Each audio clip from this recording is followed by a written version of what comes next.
Hi, this is the third part of a three-part tutorial on how to code in JavaScript, HTML, and CSS, and then convert that code over to an Ionic 3 cross-platform mobile app.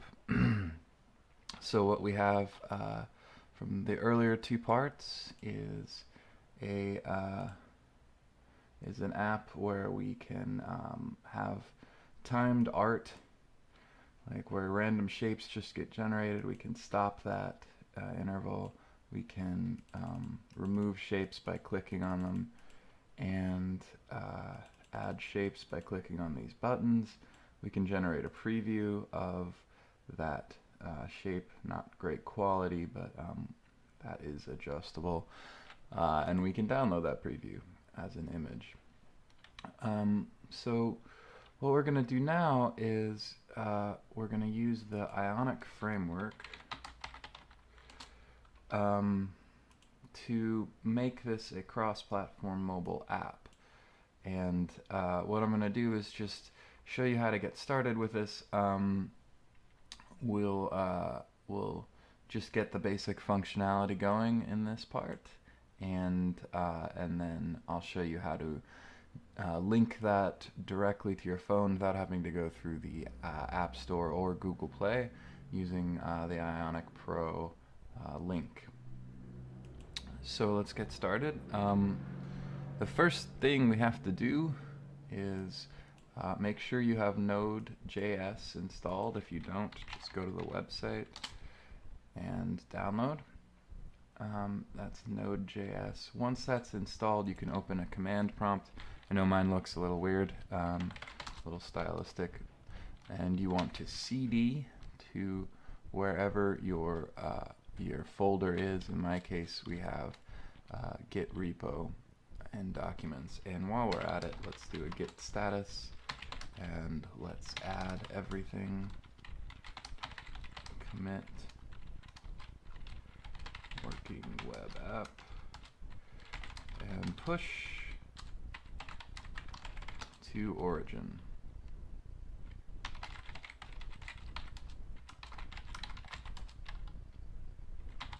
All right. We can do a git pull just to make sure.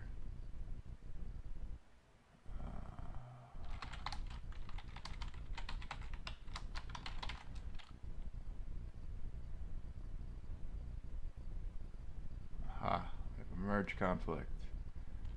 Alright, so let's see where that conflict is. Alright, so this is when you get a merge conflict, and the conflict seems to be in the naming of the functions. So we need to decide which functions we want to name here.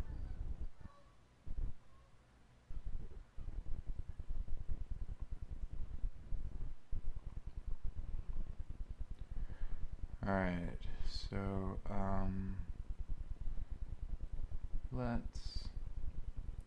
we have options here from, I'm just using code, and let's just go ahead and accept incoming changes. Accept incoming changes.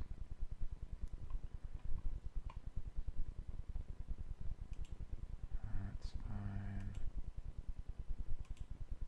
That's fine. Alright. Let's make sure everything still works. Oops. Oh, we need to.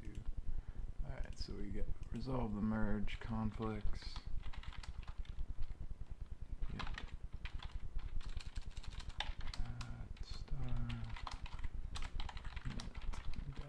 -m fixed merge, hopefully.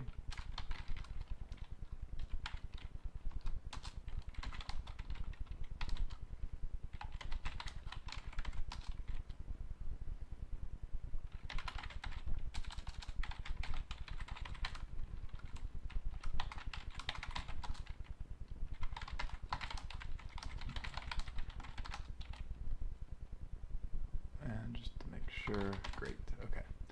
So now we should see those head and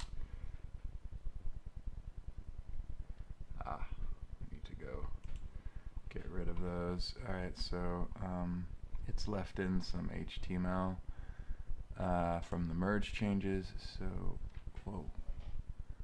let's accept incoming there, accept incoming there. Alright, so as long as we are consistent with the changes we're accepting, everything should be fine.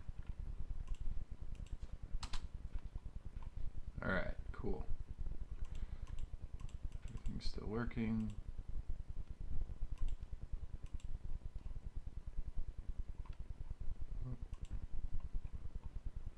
No, it's not. Alright, let's see what's going on here.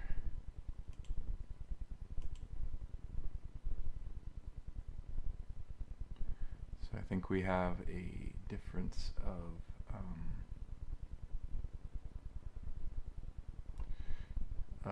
naming. So here we have prev image, conv image. Let's see what we have in index. Prev image, aha.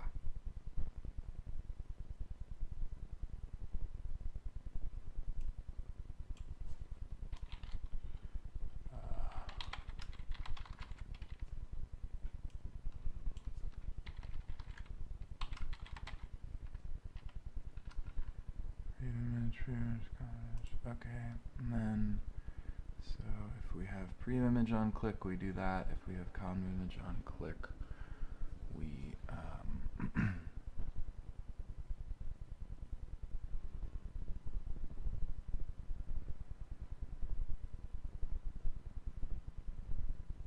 cool. And we don't actually need this div. It's just going to add to the body.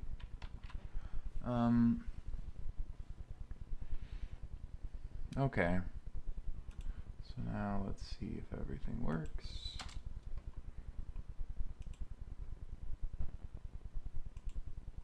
Preview appends, download works. Did that work? Download does not work yet. Okay, so let's see what's going on with download. We overrode a change there. So on conv image on click, we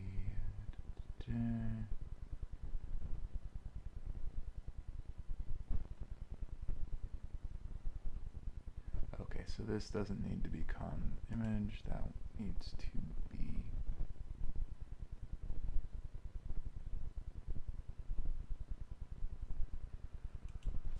this. Save that one more time. Alright, so that is how to resolve a GitHub merge. That isn't working. There we go. Okay. So what just happened is there was a difference between my master branch and my current branch, and I just accepted all incoming changes and then went and fixed the code. So now let's get everything squared away with Git.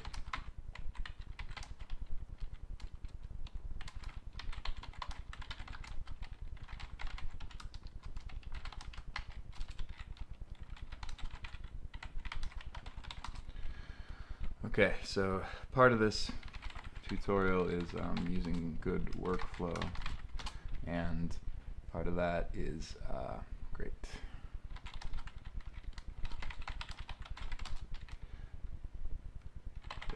All right.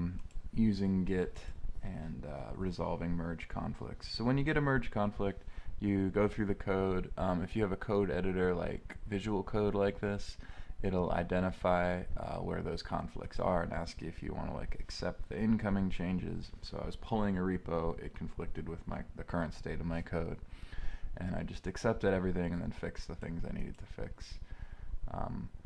You could go through one by one a little more carefully. That's probably a little better workflow, and make sure that you don't wind up with changes you don't want like I did. But such is life. So okay. So now we can start converting this over to a Ionic app.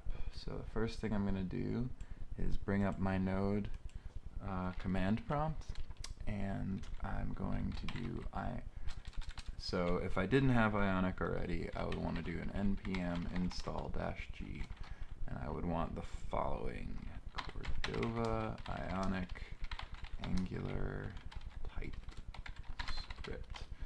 And that's going to globally install all the dependencies I need. Once I've done that, I can cd to the folder that I'm in. So if I started from Daniel and Beakian, I would cd to documents, git, math, art. Once I'm there, I can do Ionic start, give my app a name, math art, and then a type of Ionic app that I want, and I just want a blank one. I do want to integrate iOS and Android. That's the whole point. So I type yes to that. Would you like to integrate your new app with Cordova to target native iOS and Android?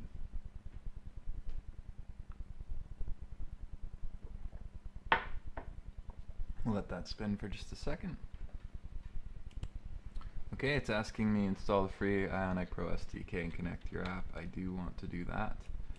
That's how we're going to test this out in an iPhone. Type yes there. And it's going to ask me which app I want to link. You'll have to set up an account if this is the first time you're doing it. Remember your passphrase if you set up a passphrase. And what that's going to do is it's going to Ionic view pro link. It's going to bring you, you'll sign in, it's going to bring you to a page like this online, and once you have it, you can see this is just like a Git repo, and I have already, tried this out, so I have a repo for math art already, but let's pretend like we're making a new one, and we'll just call this math art tutorial. And it's going to ask me which host I want to use, so I want to use Ionic Pro. We can change that later and switch over to a normal Git repo. But that is so that we can deploy to a phone and test things out. So, okay. So now, if I hit ls, well, first of all, you'll notice over here in my directory, I have a math art folder. So Ionic made all this for me. So let's just go over what it made for me. These are all my dependencies, Angular, Ionic, all that stuff, so that I can dual deploy. Basically, it'll transpile a lot of the code and convert a lot of the code so that it can be understood by native Swift and native iOS when I dual deploy. And there's a lot of dependencies required for all that. Over in resources, you'll see this is where our Android and iOS specific resources go, like the icon and splash. Our source folder is where we'll do most of our work. Inside of here, in the app folder, we have the bootstrap components in Angular of so this is going to bootstrap the whole app, and it's going to in app module.ts we will import and declare the packages we need. We're not going to do much for this. We're not using any heavy-duty packages, but just to let you know what that is. So all this kind of bootstraps the whole app. Just a real quick Angular explanation. When we import things like this, we're importing a module. Modules are just chunks of code, and then this is the location we're importing from. And we declare those imports down here. So for example, the page that we'll see first is our home page, and we can see we're importing that from ... so up a directory /pages/home, which is here and here, right? And then we declare that we're getting that home page. And then an app component.ts, when the platform is ready, so whatever we're deploying to, we're going to grab that home page with a little bit of Angular syntax here. So when we modify pages, which are the main way of setting up this app, what we do is we modify pages using our HTML skills, our CSS. SCSS is just a little more heavy-duty CSS. All normal CSS will work, but we can declare like CSS variables with SCSS. But for our purposes, we were just going to use it like normal CSS. We have a home.ts, so this is a TypeScript file, and any page we make is going to get a TypeScript file. And as you can see, it's linked to the home HTML with this template URL. And all of our JavaScript code, with which we're going to update so that it can communicate can work in a TypeScript file, is just going to go into here, and all our HTML code is going to go into here, and our CSS code is going to go into here. And we'll have to make some changes along the way so that we can have the same functionality. Theme is where our global variables go for styling. Okay, so that's the source folder. You'll notice we have an Index.html here. The way Angular and Ionic work, so Ionic is a framework that's built on top of Angular. Angular is like HTML and CSS written as if it were C#. So it was written by the same people who did C# at Microsoft, and it's so that you can do object-oriented programming with JavaScript, basically. So TypeScript and Angular work together to allow for that, and that's why we can do things like import and whatnot. So in our index, we have this is where we're actually going to be declaring our title, and this is actually going to get overwritten whenever we build. I'll show you what that means in a second. We have a manifest where we declare things that are going to be global for our app. Service worker you don't have to worry about.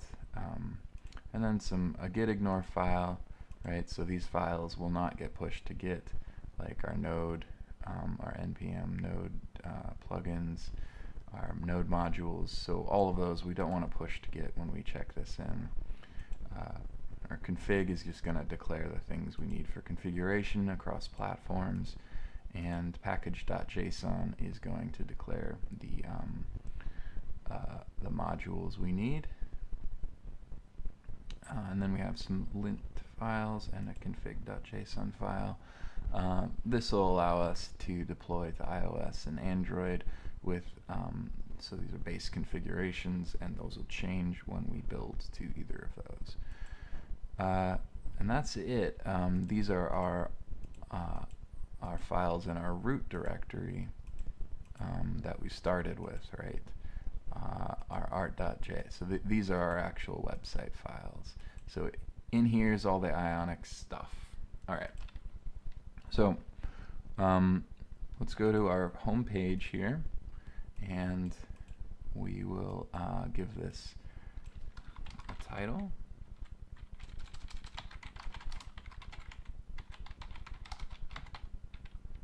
And we can just say in here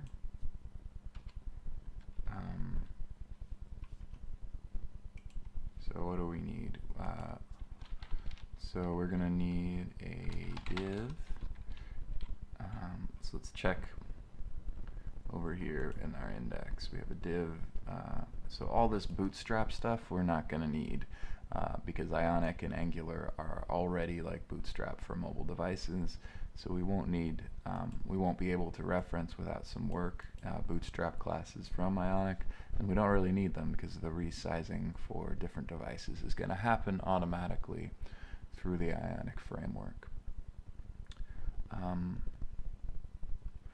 So what we do need, however, is this div ID art. We're going to need some buttons, and we're going to need a field for previews. So let's switch over to our index, our home, and let me make this a little bigger. There we go. Alright, so we'll have a div, and so this is just normal HTML, right? And we'll give it an ID, and that ID will be art, just as it was. This needs to be inside of the element, just as it was for our normal index.html. Okay, so for buttons, we're going to use the same kind of syntax we used in HTML, except we're going to call this button an Ion button. And the way that we're going to link this button is Ion buttons have this click. So because it's built with ng-module, we have this click functionality where we can just declare in parentheses here click, and then add the name of the function that we're going to link. So we can have our add square function associated with click just right there in HTML. No need to do a onload. So remember, like the way that we did it in just normal HTML is we would have this button class, we'd give it an ID, and then over in art.js we have a window.onload function, and we associate that ID with a function down here. We can skip all those steps in Ionic and with TypeScript because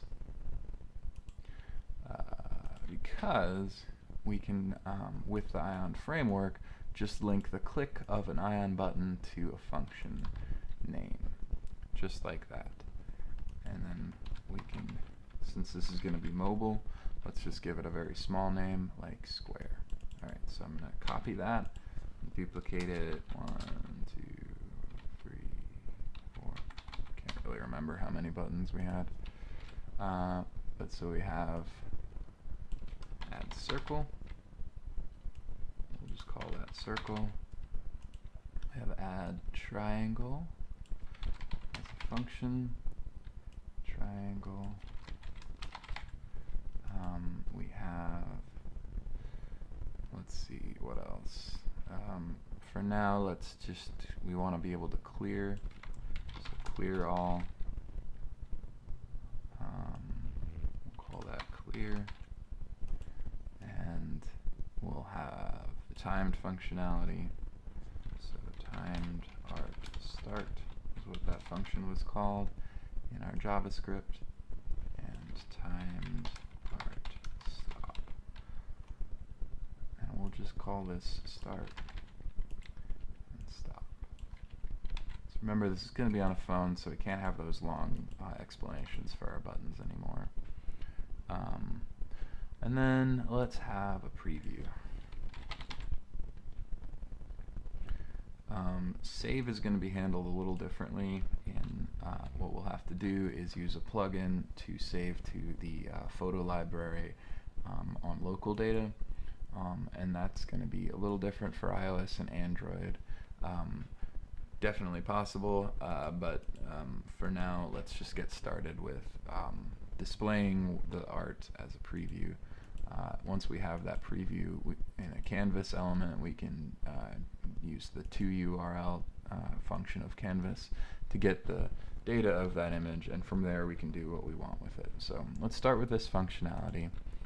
One last thing we need is a div ID, and we can just call it images. So a target to drop our images. And we can have an Ion title here, which we call previews. Okay, and that's it for the HTML. So let's make sure. So now over in TypeScript, we need to actually have functions for those, or we'll get compiler error. So you'll see we're importing some modules from my Angular core. That's just so all this works, and a nav controller so we can go, later on navigate to other pages. The constructor we're not going to do anything with. Alright, so let's take a look at our JavaScript. So we're going to need some variables. We're not going to put in the click to front functionality for now. We do need a timer, and we need these variables, so let's grab them and drop them into our home.ts, and we're just going to do them at the top here because they're global variables. And we're going to change these dimensions a bit. So it's a phone, so we want something more like maybe the width we want to be kind of small, so maybe like 310, and the height can be like 510. Let's make it 550. Alright, let's make the shapes a little smaller too, so we'll do 30 to 10. Now this is the advantage of using global variables, right? We can change these throughout the code. Alright, so now the JavaScript itself, we don't need to link any of the buttons because they're already linked. So let's see what happens. We're going to leave the jQuery alone because we're not going to use jQuery and we won't need it for what we need to do. So if we just copied and pasted all these buttons, let's see what happens. I mean, all these functions, let's see what happens. So let's go over to home.ts. This isn't going to work, but it'll be instructive. Alright, so the first thing it's getting mad at is the functions are throwing it off. So in TypeScript, you don't need to declare functions as functions. You just write them like you would normal C#, so we can get rid of these.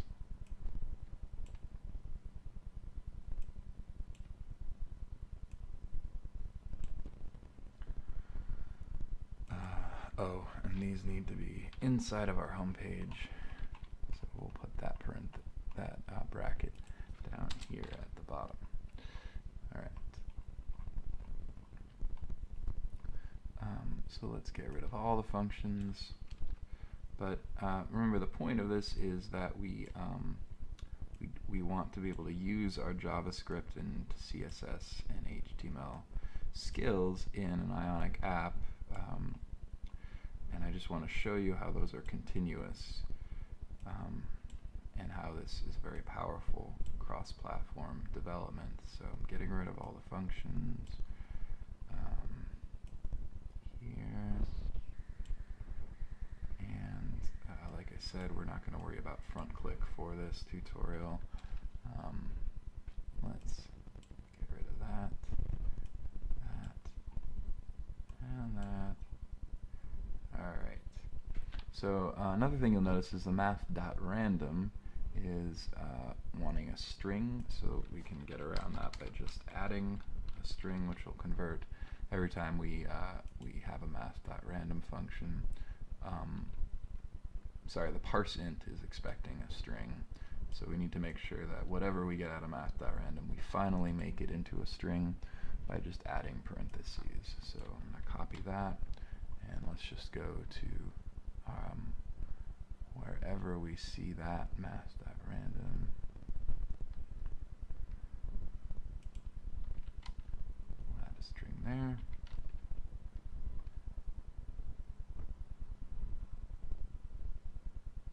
Oops. Actually, it has to be in here. Okay.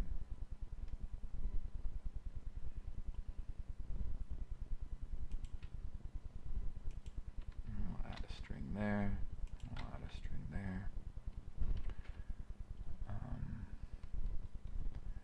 Alright, and we can get rid of this.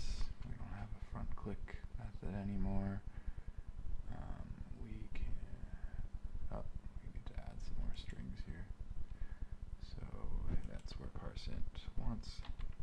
string. There. Okay. And there's another parse int, so let's add a string there. Okay, and save. Alright, so generate random is giving us some errors here. Oh, so we have an interval, right? But we're declaring it as a function. We don't need to do that anymore because we're in TypeScript. It's just going to know that's a function. So we can get rid of that, and there's a problem with generate random. It's calling add square. Okay, so it's letting us know, hey, we need to have a this. So in TypeScript, remember it's like object-oriented programming, so we need to let it know that we're wanting the function inside this class. So anytime we call a function, we'll just add a this dot to the beginning of it. And that should be fine.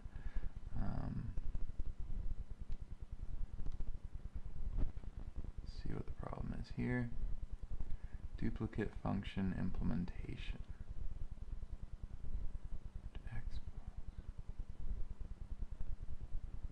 Alright, we'll have to see what's going on with that. Ah, they weren't mine. Alright, let's get rid of these. Clear all is good. We need a this dot there. This dot. This dot.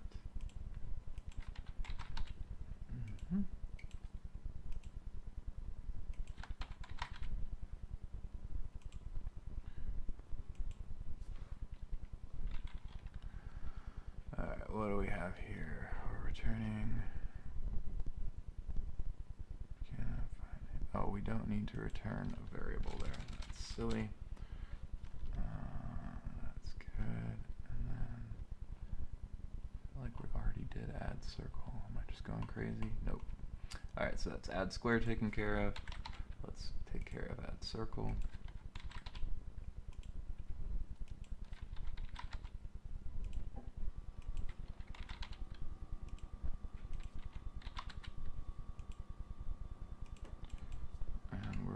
Bailing on the front click functionality for the divs.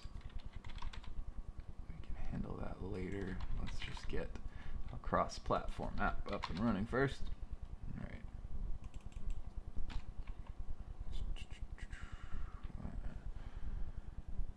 Draw square.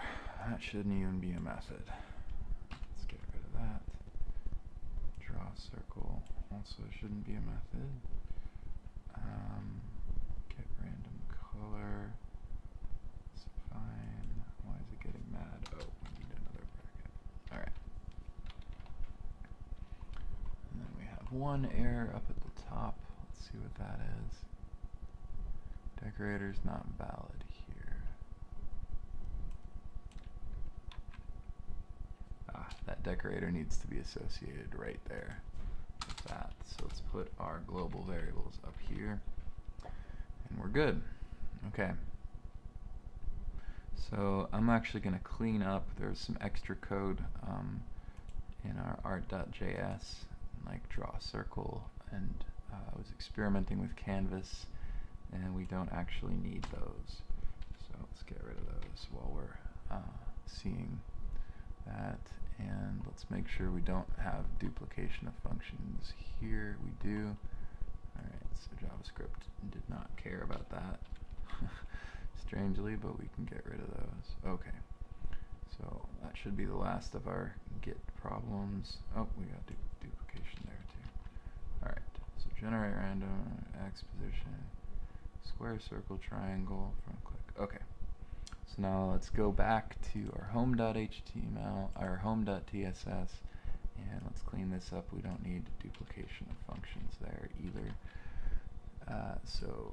And we called it timeDart start and timeDart stop over in our HTML, didn't we?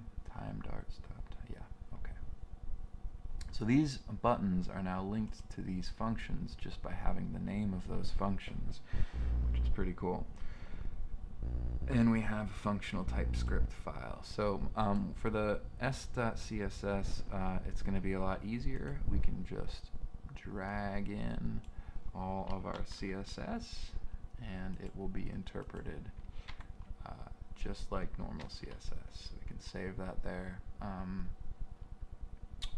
One thing we want to do is for this art area, let's set the location of it to, let's see, what did we have our global variables set to?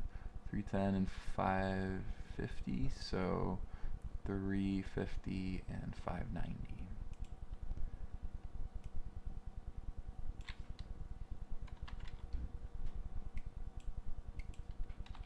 And I'm not sure that's going to look great, but let's just hope for the best for that.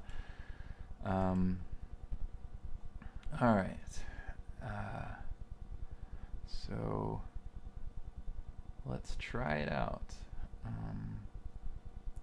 Do we have a save function? We don't have a save function yet. So let's just add two functions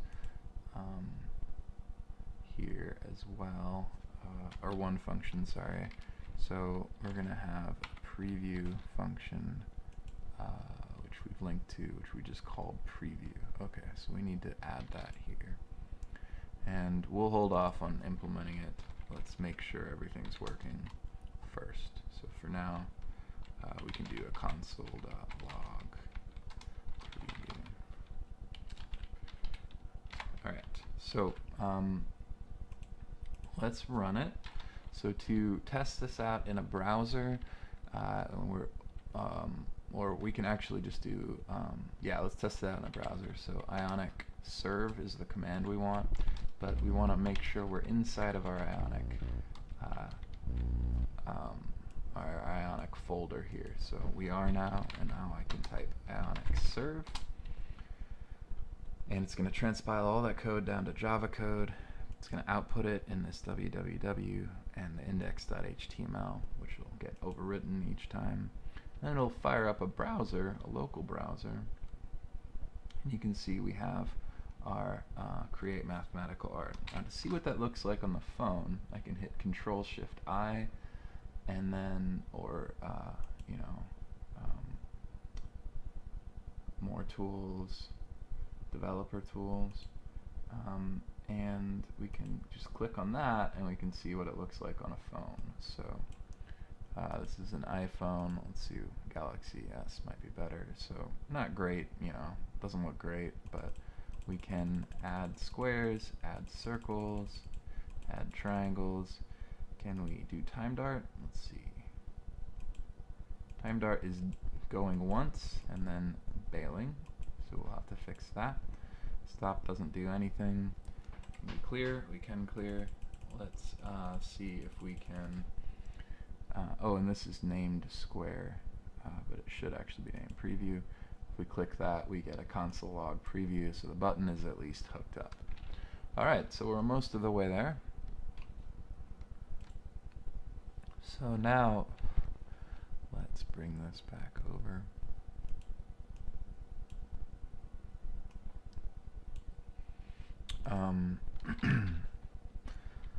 So now I want to show the power of Ionic Serve. I'll shut that down for a second and bring this over so we can see things rendering. So the cool thing about Ionic and Node.js is what we have is a local let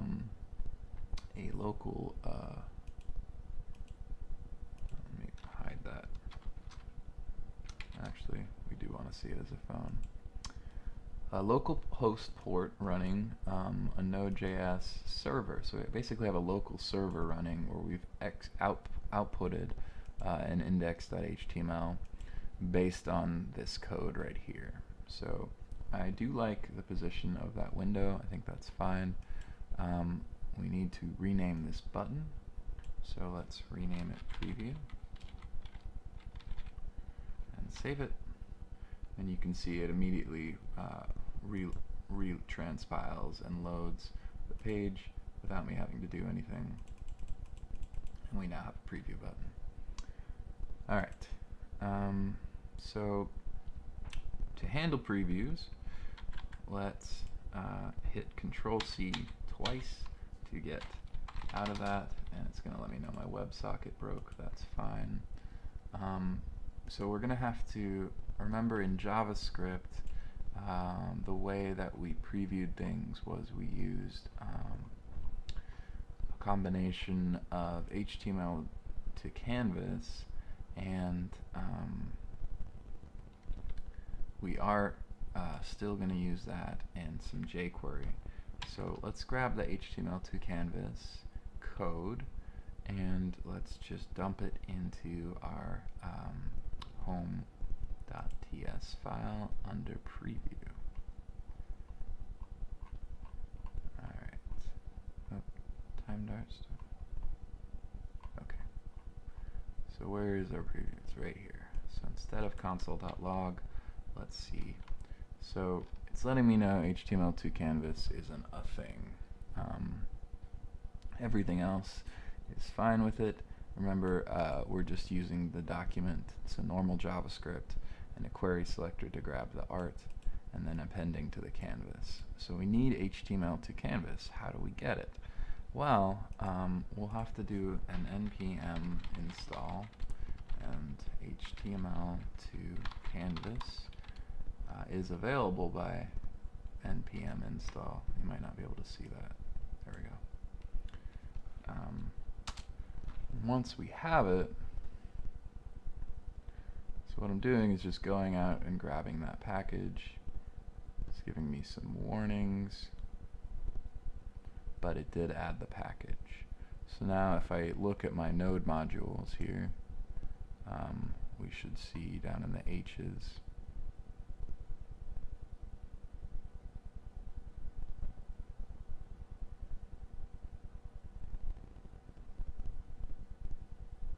perhaps not.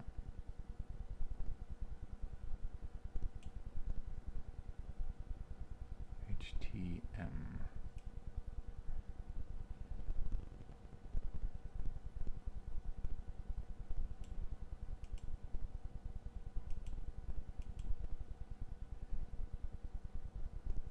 Well, we can look at our package.json, and okay, there it is. So we have HTML to canvas now as a dependency. Not sure where that wound up in our packages, but that's okay. So let's see. Now we need to somewhere in our TypeScript folder import this. So we're going to import it just like a module, but a little bit different. So we'll import everything from HTML to canvas as HTML to canvas, and we're going to import that from, and there is the browser right there. And let's save that, and now it is okay with us calling functions from this.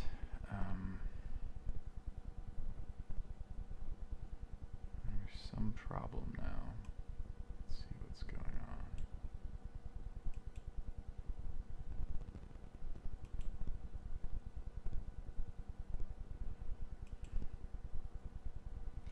Just need another bracket.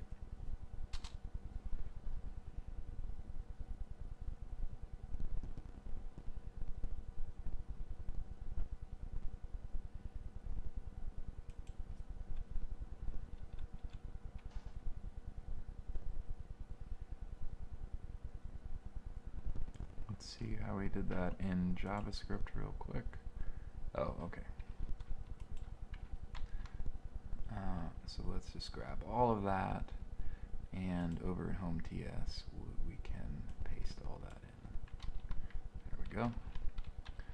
And everything's okay. Alright, so now we can check out the functionality of this. We're almost done with Ionic. Let's do Ionic Lab. So this is just like Ionic Serve, except it's going to give me a couple options for the devices I want to emulate. But again, it'll be rendered as if through a browser. So here's our Ionic Lab, and we can see side by side two different apps. Let me make this a little smaller.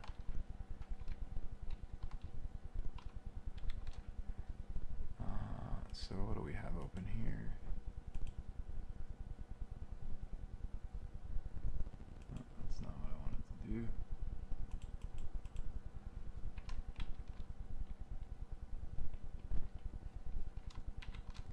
Alright, so we can add squares. We still need to fix the timer, which is currently just deploying once, and there's no need to stop it. If we preview now, nothing happens. Alright.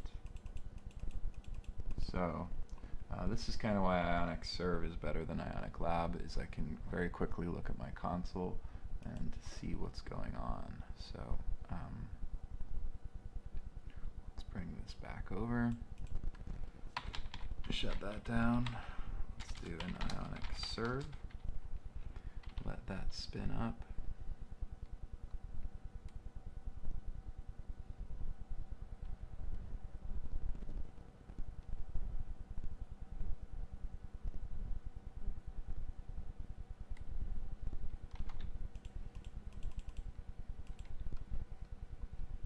Preview's still not working. Let's see if we get any errors.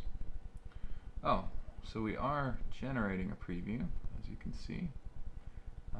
If we go to our elements, let's see if we got a canvas added to the bottom. And that canvas has the same dimensions, so you can see it's different than the canvas that's inside of our home page, which is in Ionic Content.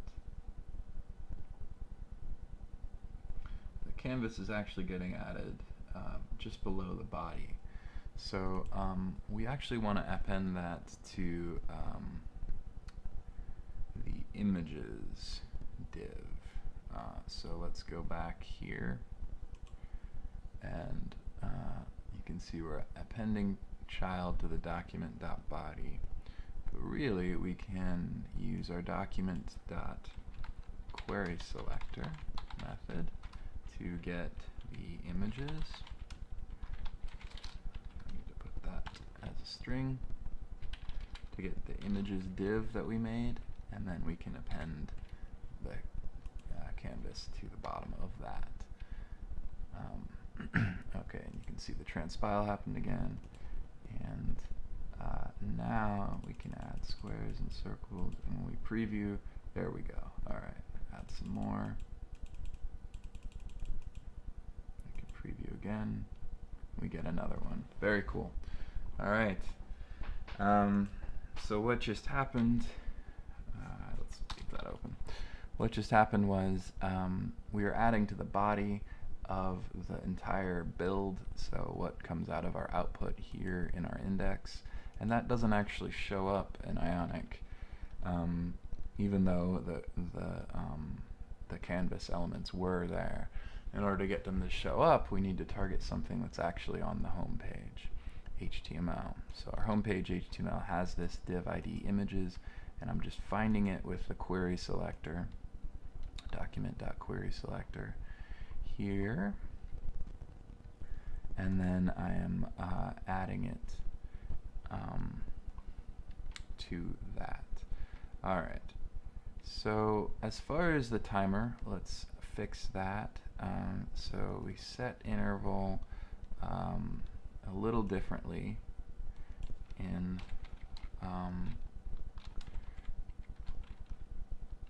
and we have to pass on a parameter. So we want to call this .timer here and set that equal to the method. And then we do again give it a time interval and close. Alright. So this .generate random, this .timer. we still want to set timer equal to that so that we can clear it here. But now we have a problem because timer isn't declared in the right way. So in our home page, before our constructor, let's set timer to class type any. That'll take care of that error. And then we still want to declare it up there. So let's see, we have one more interval. Timer equals set interval. Oh, we got our parentheses wrong. Alright, there we go. That should take care of that. So the syntax is just a little different in TypeScript than it was in JavaScript for that particular one. So we save that, and we should get a new transpile. Oh, no, we did terminate our bash. Let's do an Ionic Serve on that.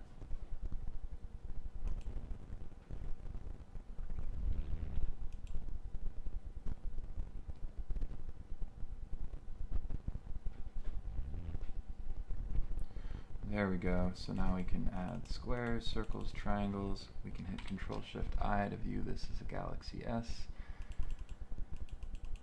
We can preview it, and great. And now let's test our timer functionality. So every second we're getting a new shape.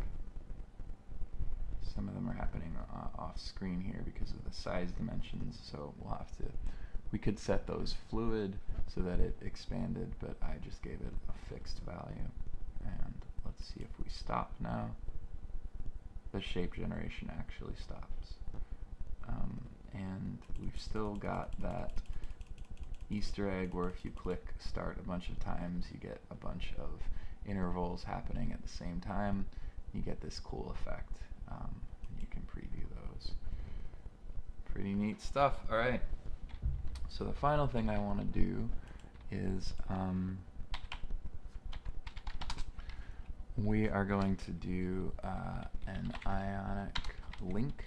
So we're just going to deploy this to a phone. We've already set it up with an app, so we don't need to do that.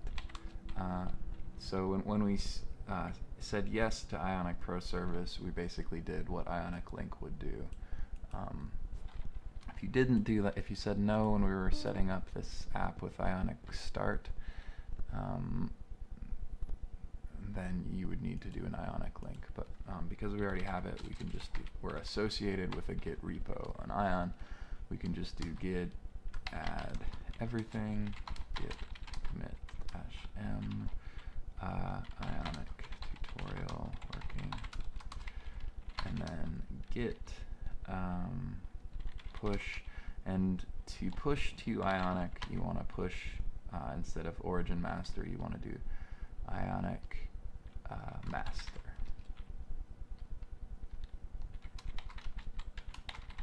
It'll ask you for a passphrase for key.